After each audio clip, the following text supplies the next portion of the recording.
O Senhor esteja convosco. Proclamação do Evangelho de Jesus Cristo segundo Mateus. Naquele tempo, quando Jesus e seus discípulos estavam reunidos na Galileia, ele lhes disse: O Filho do Homem vai ser entregue nas mãos dos homens. Eles o matarão, mas no terceiro dia ele ressuscitará. E os discípulos ficaram muito tristes. Quando chegaram a Cafarnaum, os cobradores de impostos do templo aproximaram-se de Pedro e perguntaram: O vosso mestre não paga o imposto do templo? Pedro respondeu: Sim, paga. Ao entrar em casa, Jesus adiantou-se e perguntou: Simão, que te parece? Os reis da terra cobram impostos ou taxas de quem? Dos filhos ou dos estranhos? Pedro respondeu: Dos estranhos. Então Jesus disse: Logo, os filhos são livres.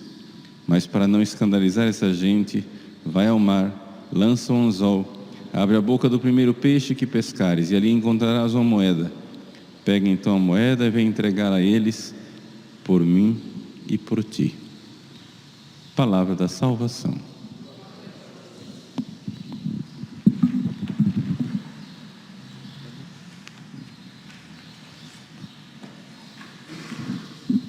Meus queridos irmãos e irmãs, com alegria celebramos hoje a memória de São Domingos de Gusmão. São Domingos, que viveu entre o século XII e XIII, foi um santo muito importante para a história da Igreja, não somente no seu tempo, mas também pela herança que ele deixou. Domingos era um padre diocesano, normal, lá da Espanha, mas muito piedoso, muito virtuoso. Ele, desde cedo, deu sinais de grande piedade, de grande retidão, de vontade de ser de Deus. Quando ele era estudante, e na universidade que ele estudava, na cidade, houve uma situação de fome, ele vendeu os seus livros com suas anotações lá na universidade para dar de comer às pessoas que estavam passando fome. E os outros estudantes disseram: mas como é que você vai fazer agora sem os livros? E ele respondeu: vocês não querem que eu consiga o meu grau acadêmico sentado em cima da pele morta desses homens, desses que estão passando fome.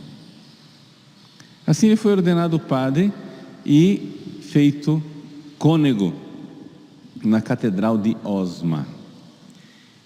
E foi mandado em missão, juntamente com o bispo, para Roma, para resolver um problema lá de diplomacia com o rei de Castela. E o Papa queria arranjar um casamento. No meio desse caminho, dessa viagem, eles encontraram a situação triste do sul da França. O sul da França estava cheio de cátaros. Quem eram os cátaros? Eram hereges, que viviam perturbando os católicos e convertendo os católicos para aquela heresia. O que é que os cátaros diziam? Os cátaros diziam que as coisas materiais foram feitas por um Deus mau. Portanto, o corpo, os alimentos, o sexo, tudo isso é mau. Que nós, para sermos coerentes, deveríamos fazer jejum até morrer de fome para libertar a nossa alma desse corpo mortal.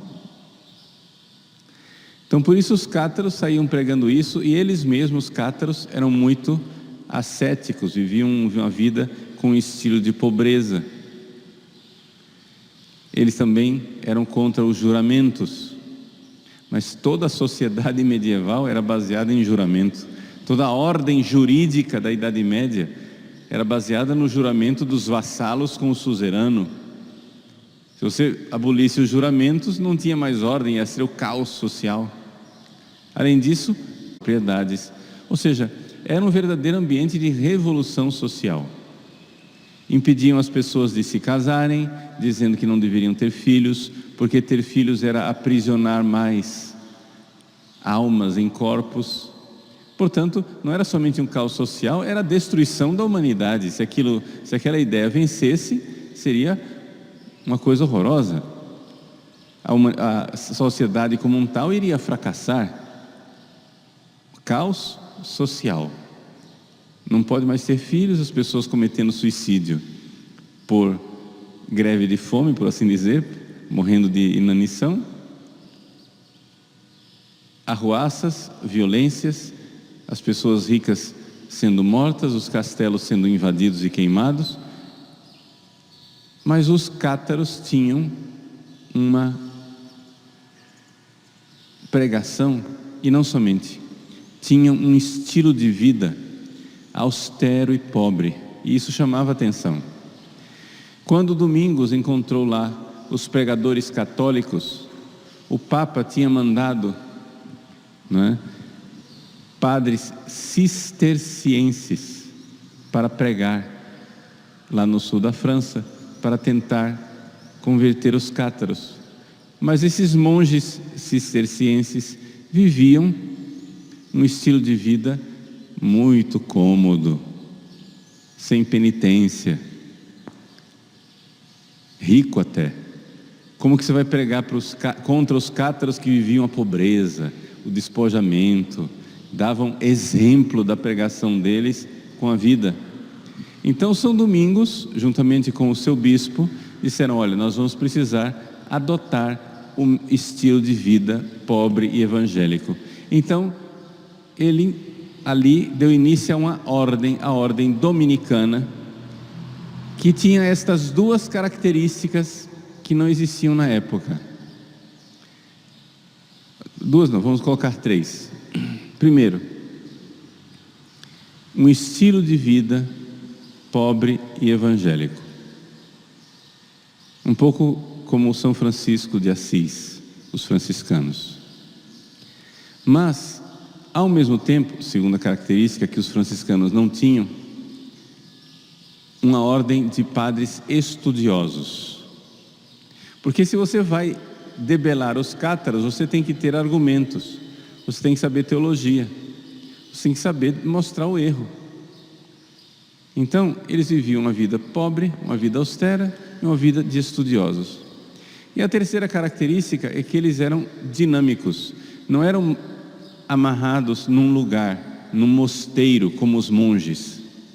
Eles podiam sair por aí pregando livremente. As casas deles eram somente conventos e não abadias. Convento quer dizer onde os frades se reuniam, mas depois dali partiam em missão. E foi nesse estilo de vida evangélica, nesse estilo de vida apostólica, de apostolado, que São Domingos então viveu. Um grande instrumento que São Domingos encontrou para pregar contra os cátaros e destruir a heresia dos cátaros foi o rosário, o Santo Terço. Por quê? Porque nos mistérios do rosário e na Ave Maria, você faz as pessoas contemplarem constantemente o mistério da encarnação. Deus criou todas as coisas, Deus criou o universo. As coisas materiais não são ruins, elas foram criadas por Deus, e não somente foram criadas por Deus, o próprio Deus se fez carne, ou seja, assumiu um corpo mortal, corpo e alma, mas o importante aqui é o corpo de Cristo. A devoção à Virgem Maria, que é a mulher que deu à luz, enquanto os cátaros queriam convencer as mulheres a não darem mais à luz, Nossa Senhora trouxe ao mundo através do seu corpo, do seu consentimento à mensagem do anjo, ela trouxe Deus a esse mundo. Então, pela meditação do rosário, é que se conseguiu, né, essa vitória sobre os cátaros. Segundo a tradição, o rosário foi revelado a São Domingos pela própria Virgem Maria, que apareceu a ele dizendo como ele deveria fazer esse novo saltério, ou seja, novo livro dos Salmos, o saltério da saudação angélica. Naquela época, a Ave Maria, ela era só a primeira parte que nós rezamos hoje, né? Ave Maria, cheia de graça, o Senhor é convosco, bendita sois vós entre as mulheres, e bendito é o fruto do vosso ventre, Jesus. Ponto. E parava aí. Foram séculos depois que foi acrescentado: Santa Maria, Mãe de Deus, rogai por nós pecadores, agora e na hora de nossa morte. Amém. Essa primeira parte da Ave Maria já era suficiente para fazer as pessoas, né, mergulharem nos grandes mistérios. Então o rosário foi verdadeiramente usado como uma arma para a salvação de tantas pessoas que poderiam morrer na heresia, poderiam morrer, né, fora da fé católica, sem os sacramentos, porque os cátaros também abominavam os sacramentos, porque os sacramentos têm matéria. O batismo é água. Como é que, se quem criou as coisas materiais foi um Deus mau, como é que as coisas materiais podem trazer a graça? Então não batizavam, não tinha água. Eucaristia, nem falar. Imagina como é que um pão material vai conter Deus. Então assim por diante, as pessoas morrendo sem sacramentos, se perdendo na heresia. Então São Domingos foi e verdadeiramente evangelizou a Europa e deixou a ordem dominicana, cujo lema de vida era contemplata tradere, ou seja, os frades dominicanos deveriam ter uma vida de oração e uma vida de estudo. Através da oração e do estudo, eles contemplam a verdade. E aquilo que eles contemplaram, eles tinham que transmitir para os outros. Contemplata, contemplar a verdade, tradere, transmitir para os outros. E assim, nós tivemos grandes luminares da igreja, como vindos da ordem dominicana, como Santo Tomás de Aquino, filho de São Domingos. São Tomás de Aquino não conheceu São Domingos, né? Mas entrou na sua ordem e nós até hoje bebemos da fonte do seu conhecimento, de suas contemplações, da sua vida espiritual, da sua vida a serviço da verdade. Então, peçamos a Deus nosso Senhor, pela intercessão de São Domingos, que nos dê uma grande devoção à Virgem Maria, para contemplar os mistérios, contemplata, e, através da contemplação dos mistérios, tradere, transmitir a fé a todas as pessoas.